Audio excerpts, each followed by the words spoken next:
Hello Kartik. Hello. आपकी film आ रही है प्यार का पंचनामा पार्ट 2। जी। तो कैसी रही जर्नी? मतलब पार्ट 1 की आपने की, उसके बाद आकाशवाणी, फिर कांची। जी। तो आपकी जो पहली फिल्म थी प्यार का पंचनामा, वो बहुत बड़ी सक्सेस थी और बहुत बड़ी हिट थी। अभी भी लोगों के दिमाग में उसकी छाप है। जी। तो जब आपको ये फिल्म ऑफर हुई तो आपको क्या लगा कि मैंने पार्ट 1 किया है तो मुझे पार्ट 2 करना पड़ेगा क्या, या फिर आपको उसकी पटकथा बहुत पसंद आई या कहानी आपको अच्छी लगी इसलिए आपने की? क्या कहना चाहेंगे? देखिए, मैं यही कहना चाहूँगा कि प्यार का पंचनामा से प्यार का पंचनामा 2 की जो जर्नी मेरी रही है बहुत ही ऊपर नीचे वाली, अप्स एंड डाउन्स वाली जर्नी रही है। एंड काफ़ी जैसे प्यार का पंचनामा 1 जब मैंने की थी तो ऑब्वियसली काफ़ी स्ट्रगल के बाद ही एक पहली फिल्म आपको मिलती है।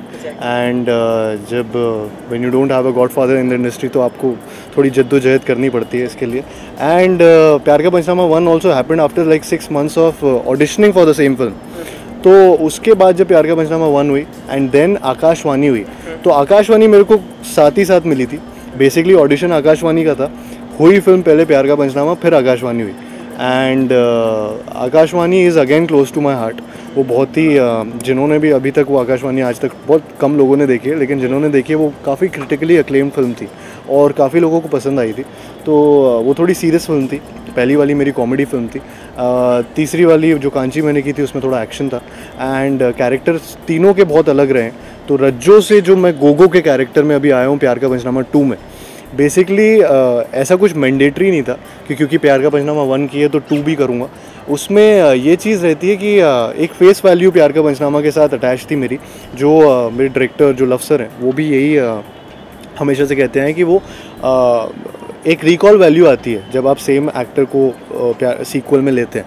अदरवाइज़ उसका कुछ रिकॉल वैल्यू जो होता है वो और इससे ज़्यादा बड़ा है, क्योंकि वो मोनोलॉग वाली चीज़ थी। उसमें वो बाबू वाला जो कपल था वो बहुत चीज़ें लोगों से अटैच किया था और रिलेट हुआ था लोगों को। तो वो सारी चीज़ें काफ़ी आई थिंक प्यार का पंचनामा 2 में रिकॉल लाती हैं 1 की। बट उसके अलावा ये कॉन्सेप्ट वाइज पूरी अलग फिल्म है। प्यार का पंचनामा अगर आप देखोगे वो टोटली अलग है, कॉन्सेप्ट वाइज नहीं, द स्टोरी वाइज। तो वो फिल्म अलग है और ये फिल्म अलग है। थीम सेम पकड़ा हुआ है क्योंकि कैरेक्टर्स नए हैं, उनकी जर्नी अलग होगी और कैसे इनकी भी लग रही है रिलेशनशिप में, वो प्यार का पंचनामा 2 में होगा। ये फिल्म जो सीक्वल है और ये या फिर जो सेम थीम पे आधारित है ये फिल्म जी, जहाँ तक हम जानते हैं आप ही सिर्फ आप और आपकी जो ऑपोजिट हैं जो आपकी एक्ट्रेस हैं जी, वही हैं इस फिल्म के जो पहले भाग 1 के जो पात्र थे।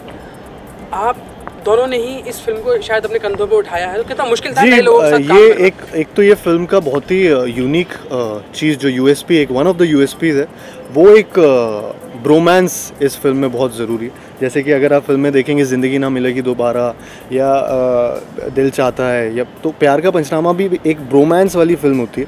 उसमें मतलब जब आप दूसरी फिल्म वापस से उसका अगर सीक्वल हो रहा है तो अगर उस सीक्वल में आप हैं और नए कैरेक्टर्स आपके साथ हैं, लेकिन वो फिल्म एज सच उस फिल्म का सीक्वल नहीं है, ये एक नई फिल्म है जिसका कॉन्सेप्ट बहुत लोगों ने सराहा है। तो वो ऑलरेडी एक एडेड चीज़, पॉजिटिव चीज़ आपके पास थी कि एक रिलेटेबल कॉन्सेप्ट है जिससे पूरी यूनिवर्सली हर कोई रिलेट करता है। And I am really happy कि ये कॉन्सेप्ट इस फिल्म में यूज़ हो रहा है, प्यार का पंचनामा 2 में भी वो हो रहा है। तो उससे कोई प्रेशर नहीं आने वाला, उससे इनफैक्ट एक एडेड वैल्यू है जो प्यार का पंचनामा, क्योंकि उसको स्टेटस भी जिस हिसाब से यूथ में वो कल्ट स्टेटस माना जाता है उस फिल्म का, वो एक एडेड लॉयल फैंस इसमें भी प्यार का पंचनामा 2 में आएंगे। तो वो तो अच्छी बात हो गई हमारे लिए। तो वो उल्टा हो गया कि कोई बर्डन नहीं मेरे ऊपर। मेरे को अच्छा ही लग रहा है यार कि एक्सपेक्टेशंस लोग जब आपसे रखने लगते हैं, इसका मतलब आप कुछ अच्छा कर रहे हो, इसलिए वो अगली वाली में एक्सपेक्टेशन रख रहे हैं। तो आई एम रियली हैप्पी। अच्छा, तो कितना अलग रहा इन न्यू कमर्स के साथ काम करना? जो आपके पहले जो लिक्विड थे बहुत फेमस कैरेक्टर रहे हैं आपके उस फिल्म के जी, तो ये जो दो आपके सह कलाकार हैं इनके साथ कैसा एक्सपीरियंस रहा? कैसे देखिए, जब प्यार का पंचनामा 1 आई थी तब ना लोग चौधरी जानते थे, लिक्विड जानते थे, रज्जो जानते थे, किसी को नहीं जानते थे और प्यार का पंचनामा को नहीं जानते थे। जब वो आई तब वो कैरेक्टर्स एकदम से लोगों के दिमाग में, जहन में बैठ गए। प्यार का पंचनामा 2 के साथ भी यही होने वाला है। ये कैरेक्टर्स इतने डिफाइंड है, इतने अच्छे कैरेक्टर्स लिखे गए हैं। वही प्यार का पंचनामा 2 की खासियत भी है कि कोई भी कैरेक्टर एक दूसरे की कैरेक्टर स्पेस में नहीं जा पाता। हर किसी का एक यूनिक डायरेक्शन है और एक कैरेक्टर है, डिफाइंड है, जो कि अगेन जब लोग देखेंगे ये फिल्म तो वो भूल जाएंगे प्यार का पंचनामा 1 क्या थी। प्यार का पंचनामा 1 एक अलग फिल्म की तरह याद रखेंगे और प्यार का पंचनामा 2 को एक अलग फिल्म की तरह याद रखेंगे। तो ऐसा कुछ ये नहीं होने वाला कि उस फिल्म से कुछ, वो ये है कि टाइटल सेम है, थीम सेम है, थोड़े बहुत लोग सेम है, रिकॉल बढ़ता है उसका, लेकिन उसके अलावा ये फिल्म एक बहुत डिफरेंट कैरेक्टर्स की डिफरेंट जर्नी है, तो उसमें लोग बहुत इन्जॉय करने वाले हैं और वो ये कैरेक्टर्स लेके अब घर जाने वाले हैं। पार्ट 1 में आपने 5 मिनट का एक मोनोलॉग बोला था जी, जो लोगों अब तक शायद किसी एक्टर ने नहीं किया है जी, तो और सेम रिपीट हो रहा है इसी जी, मतलब अलग लाइंस के साथ, अलग इमोशंस के साथ। हाँ। कितना मुश्किल था उसको याद कर पाना, और क्या वो एक ही टेक में था या बहुत सारे टेक लिए गए? जी, एक ही सिंगल शॉट है वो, उसकी खासियत है, उसको मोनोलॉग ही इसलिए बोल रहे हैं क्योंकि वो सिंगल शॉट में हुआ था एंड उसमें कोई कट्स नहीं है तो जो ये वाला लिया था पिछली बार वाला 5 मिनट का था, ये वाला मैंने जो एक्चुअली किया था वो 12 मिनट का 1 शॉट था, सिंगल शॉट था। टेक्स तो ऑब्वियसली आप लेते हैं, टेक्स मेरा दूसरा टेक इसका ओके टेक था। पहले वाले टेक में पता नहीं कुछ तो गड़बड़ हुई थी, एक फंबल हुआ था, उसकी वजह से पूरा टेक खराब हो गया था, लेकिन वो भी एक फ्लो में था। मैं आई थिंक 9वें या 10वें पेज पे था तब मेरा पहला एक फंबल हुआ और वो रीटेक हो गया। तो वो सेकंड टेक पे फिर मेरे को करेक्ट करके बार बार मैं रिपीट कर रहा था, फिर वो फ्लो वापस। तो इसमें क्या होता है, मोनोलॉग में सबसे बड़ी दिक्कत ये आती है कि जब आप एक टेक दे दो तो दूसरा टेक आपको स्टार्ट से शुरू करना है। अब वो स्टार्ट के जो 3 मिनट होते हैं ना या 2 मिनट होते हैं, वो बहुत अखरते भी है दिमाग में, और आपको वो चीज़ दिमाग से हटा के रखनी पड़ती है कि यार ये नई चीज़ कर रहा हूँ, पहली बार कर रहा हूँ। तो वो एक बहुत अखरता है कि यार वापस से वहाँ तक जाओ जहाँ गलती की थी और फिर उसके आगे का। तो वो एक मोनोलॉग में बहुत था, क्योंकि ये 12 मिनट का बोल रहा था तो दूसरा टेक मतलब 24 मिनट तक जाएगा। तो वो एक चीज़ थी, लेकिन उसके अलावा हाँ, शॉर्ट 12 मिनट का किया था। फिल्म में आई थिंक वो छोटा करके या कंसाइज करके 6 या 7 का रखेंगे, क्योंकि फिल्म छोटी रखनी पड़ती है। तो कितना टाइम लग गया उस एक पर्टिकुलर डायलॉग को याद करने में? आई थिंक उसको याद करने में मेरे को टाइम ज़्यादा मिला ही नहीं था। हम लोग शूट कर रहे थे एक सेट पे, और मोनोलॉग क्या है, इतना हाइप्ड था, वो प्यार का पंचनामा 1 की यूएसपी बन गया था, और प्यार का पंचनामा की यूएसपी बन गया था मोनोलॉग। तो उससे क्या है कि वो इतना हाइप था कि लव सर ने वो छुपा के रखा था, स्क्रिप्ट भी दी थी तो बिना मोनोलॉग की दी थी। तो पूरे जब शूट कर रहे थे तब तक मैं पूछ रहा था कि सर अब 1 हफ्ता रह गया, अब तो दे दो मेरे को मोनोलॉग। तो 25 पेज की एक स्क्रिप्ट लाए थे जो पूरा मोनोलॉग था, उसको उनने मेरे को सुनाया और मेरे को बोला ये है। तो मैंने कहा सर 25 पेज, अभी पूरा दिन रात में ये शूट कर रहा हूँ, मैं याद कब करूँगा, बोलूँगा कब, परफॉर्म कब कर। तो उनने बोला नहीं कोई बात नहीं, वो टेंशन मतलब 12 पेज का होगा। मैं टेंशन मतलब 12 पेज का भी कुछ होता है। तो 12 पेज का फाइनली कैसे भी वो विद इन अ वीक, जिसमें I think I was shooting for the same film only day and night, तो मैंने बस वो रिकॉर्ड कर लिया था, वॉइस मेमो बना लिया था उसका, वो सुनता रहता था। तो उसके सुनने से थोड़ा सा एक बार याद होता रहा and that's how I did it. जो पार्ट 1 में थे जी, जो आपके सह कलाकार थे, उनके कभी फ़ोन्स आए कि हाँ we are missing this movie, और कुछ ऐसा हुआ कि मतलब उनको क्यों नहीं लिया गया? मतलब आप तो हैं ही यार। मेरे साथ क्या था, मैं 20 साल का था जब प्यार का पंचनामा 1 की, और बहुत छोटी उम्र में मैं लॉन्च हो गया। एंड उसके पहले मैं 17 साल से, जब 17 साल का था तब से मैंने इंडस्ट्री में आने की वो कर दी थी। 3 साल से स्ट्रगल कर रहा था, ऑडिशंस दे रहा था, इधर उधर एक्टिंग सीख के आया था, तो ये सारी चीज़ें कर रहा था। लेकिन जब ये फाइनली प्यार का पंचनामा हैपेंड, तो मैं बहुत उम्र में फिर भी छोटा था। तो वो 20 से जो अभी प्यार का पंचनामा 2 बन रही है, 25 की एक उम्र होती है ना, उसमें एक बॉय टू मैन का एक कन्वर्जन होता है। तो आपकी शक्ल, आपके बोलने का तरीका, आपकी हर चीज़ में ना बहुत चेंजेस आ जाते हैं। वो मेरे साथ काफ़ी आई थिंक वो मेरे लिए हेल्पफुल भी रहा शायद से। और दूसरी बात एक है कि फेस वैल्यू उनको प्यार का पंचनामा 1 में बाबू कैरेक्टर और दूसरा वो मोनोलॉग वाली जो बातें थी वो बहुत चिपक गई थी लोगों के दिमाग में, और वो वायरल बहुत हो गया था। तो प्यार का पंचनामा को रिकॉल के लिए भी उनको एक एक्टर चाहिए था, which I feel Luv sir thought कि मैं शायद से एक रिकॉल देता हूँ, और मोनोलॉग किसी और से बुलवाना नहीं था। And he believes in me as an actor, which is a big thing for me, and he and Kumar ji and Abhishek, मतलब they have been there for me जब से मैं इंडस्ट्री में स्टार्ट किया हूँ, और उनकी फिल्म प्यार का पंचनामा 1 से स्टार्ट किया हूँ, तो आकाशवाणी भी उनकी थी। तो आई थिंक वो एक बिलीफ सिस्टम भी बन गया। तो ये 3-4 चीज़ें ना सब मेरे लिए काफ़ी काम आ गई ये चीज़। एंड या दूसरा मैं तो हुई अच्छा। बिल्कुल। अब जब आप पार्ट 1 कर रहे थे जी, तो तभी डिसाइडेड था कि पार्ट 2 भी बनेगा? नहीं, तब एक्चुअली डिसाइडेड नहीं था। तब प्यार का पंचनामा सिर्फ एक कॉन्सेप्ट डिसाइड किया था, तब तो आई थिंक 2010-11 पे इतनी सीक्वल्स भी नहीं बन रही थी। उस टाइम बस 2009 से आई थिंक इसकी प्लानिंग चल रही थी, जब मैं था भी नहीं इसमें। तो सीक्वल का तो मेरे को एक्चुअली तब तक पता नहीं था। सीक्वल की बातें जब फिल्म बनी, हिट हुई, उसके बाद लोगों ने बोलना चालू किया कि इसका सीक्वल कब आएगा, क्योंकि तब सीक्वल का अचानक से ज़माना आ गया था। तो लोग आके, कॉलेज स्टूडेंट्स, कॉलेज की लड़कियां इनफैक्ट, मतलब कितने लोगों ने मेरे को बोला है कि इसका सीक्वल आना चाहिए, ये एक फिल्म है जिसका सीक्वल आना चाहिए। तो वो आई थिंक उस चीज़ से ना फिर ये बना कि नहीं, सीक्वल तो बना रहे थे बट उसकी राइटिंग में फिर टाइम इतना लिया कि 3-4 साल तक लिखते लिखते कैरेक्टर्स इतने डिफाइन किए, एंड देन फाइनली जब वो कंप्लीट हुआ तो फिर अब फिल्म आपके सामने है।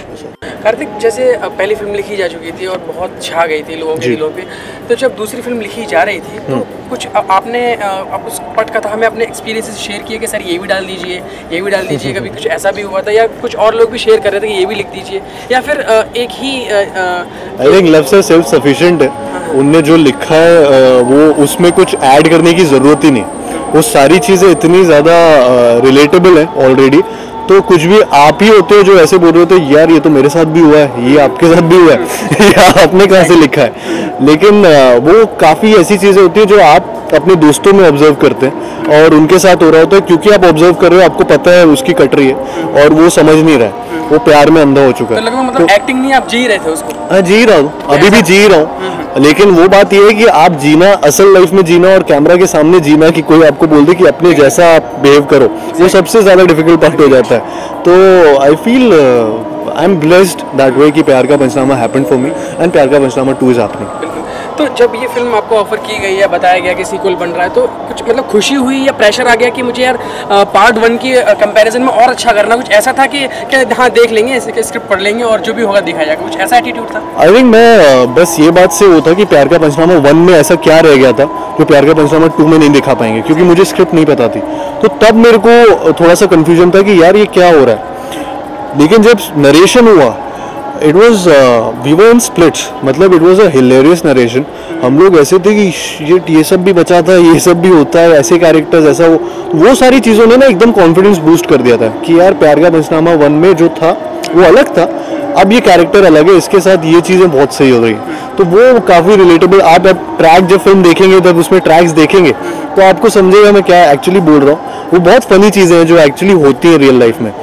तो अलग अलग कैरेक्टर्स के साथ ना अलग अलग स्टोरीज डेवलप हो जाती हैं जो रियल लाइफ में रिलेटेबल होती है। तो ऐसा प्यार का पंचनामा के 3 कैरेक्टर्स ऐसे दिखाए थे, ऐसे दुनिया में तमाम कैरेक्टर्स हैं, तो उसके साथ बार बार बन सकता है, तो वो वाली चीज़ है।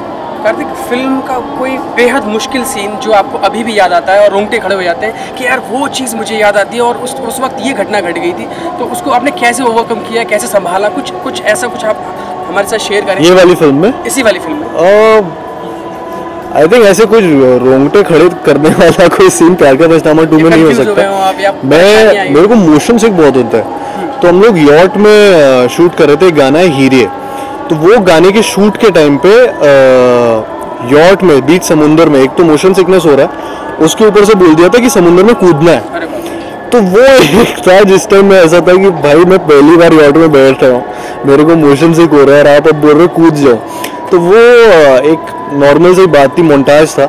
उसके अलावा सच कुछ किसी चीज़ में ऐसी डिफ़िकल्टी नहीं आई। बहुत सारे अच्छे सीन्स हैं। मैं बताऊंगा कि अगर इसमें बहुत ही यूनिक तरीके का एक ब्रेकअप सीन है जो बहुत अच्छा लगेगा लोगों को। आई एम श्योर जब वो देखेंगे तो ऐसे वो आज तक ऐसा किया नहीं गया। एंड मोनोलॉग ऑब्वियसली आप मतलब वो तो पूछने वाली बात ही नहीं है कि मोनोलॉग अब आप उसका रीटेक अगर हो जाए तो मेरे को थोड़ा सा ऐसा लगता था शिट अब रीटेक क्यों हो रहा है। वो एक बात है, क्योंकि मोनोलॉग एक डिफ़िकल्ट चीज़ है कि आप स्टार्ट टू एंड तक पूरा without fumble, without any tension and performance के साथ आप जब करते हैं तो रिपीट करने में ना आपको वापस से वो फ्लो लाना थोड़ा डिफ़िकल्ट हो जाता है। बट देन रिलेटेबल है, इसलिए राइटिंग की वजह से वो हेल्पफुल हो जाता है। जैसे डायरेक्टर आपसे कहते हैं कि कार्तिक आपको ये सीन करना है और आपको थोड़ा अटपटा सा लगता है कि यार ये ऐसा क्यों, अगर थोड़ा ऐसा हो जाए तो ऐसा कुछ डिस्कशन चलता है? आप कुछ इम्प्रोवाइजेशन करते हैं आप या आपके कोई भी कलाकार? ऐसा कई बार होता है। आप कई बार ऐसी डिस्कशंस में पढ़ते हैं जहाँ पे आपको ऐसा लगता है कि आपका पॉइंट सही है और सामने जो डायरेक्टर हैं या फिर कोई और हैं जिनका पॉइंट उनको लग रहा होता है, या को एक्टर ही क्यों ना सही, किसी ना किसी को ऐसा लगता है। एंड कई बार ऐसी चीज़ें होती हैं जिसमें आप बिलीव करते हैं लेकिन वो शायद से वो सही नहीं होती उस टाइम के लिए, क्योंकि आप कुछ और आपने देखा हुआ होता है कहीं पे और आपने कुछ और परसीव किया होता है, उसके हिसाब से आप सोच रहे होते हैं, विच आई फील मेरे साथ ऐसा काफ़ी बार हुआ है और मैं काफ़ी चीज़ों में कई बार गलत भी हुआ हूँ लेकिन कई बार सही भी हुआ हूँ एंड लेकिन वो होता है कि it's a vision of someone जिस पे मैंने ट्रस्ट किया है, तो वो विजन में वो सारी बातें ना नरेशन के पहले सोचने से इन सारी चीज़ों के पहले होता है कि सर वो अगर एक ऐसा सीन अगर होता तो वो वैसी बातों की बात कर रहा हूँ मैं, लेकिन जब एक बार आप फिल्म में घुस गए उसके बाद वो उनका विजन है, वो लव सर का विजन है या ABC जो भी डायरेक्टर है उनका विजन है, जिसने फिल्म लिखी है उनका विजन, मुझे उनके किरदार उनकी तरह से निभाने वो वाली चीज़ होती है। लेकिन शुरू में जब आप किरदार की बातें कर रहे होते हैं, कैरेक्टर्स जब स्केच होता है तब आप आइडियाज़ दो, लेकिन उसके बाद एक बार जब कन्विंस हो गए तो फिर इट्स देयर फिल्म। कन्विंस होने के बाद इम्प्रोवाइजेशन की जगह रहती है, आप करते हैं? बहुत बहुत इम्प्रोवाइजेशन मैं बिलीव करता हूँ कि काफ़ी सीन्स ऐसे होते हैं जो आप कई बार नेचुरली जब इम्प्रोवाइज कर जाते हैं तो वो एक मैजिक मोमेंट क्रिएट हो जाता है और मैं उसमें बिलीव करता हूँ एंड मैं इनफैक्ट मेथड एक्टिंग में बहुत बिलीव करता हूँ, लेकिन दोनों बहुत उल्टी चीज़ हो जाती है, लेकिन इम्प्रोवाइजेशन एक अलग ही उसमें चला जाता है और मेथड एक्टिंग में भी एक वो थोड़ा सा आप वो जो करना चाहते हैं वही करते हैं, तो क्या है कि वो दोनों चीज़ें हो जाती है, लेकिन क्या है कि इम्प्रोवाइजेशंस मोस्टली कुछ लाइट सीन्स में काफ़ी काम कर जाते हैं मेरे लिए एंड मैं करना चाहता हूँ हर बार कुछ ना कुछ इम्प्रोवाइजेशन मुझे अच्छा लगता है।